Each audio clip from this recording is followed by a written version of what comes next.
How to fix TikTok video resolution not supported at this time. So, the very first step is to use or download an app called CapCut, or you may also other video editing apps.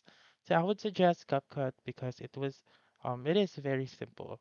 So, for example, you'll use CapCut, and then what you're going to do is to upload your video here first, and then export it and upload it to the TikTok app.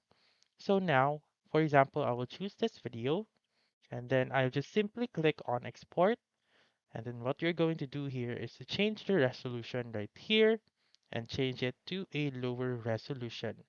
So for example, your resolution right now is 1080p. You may change it to 720 by scrolling this button right here and then click on done and then export it to your TikTok app.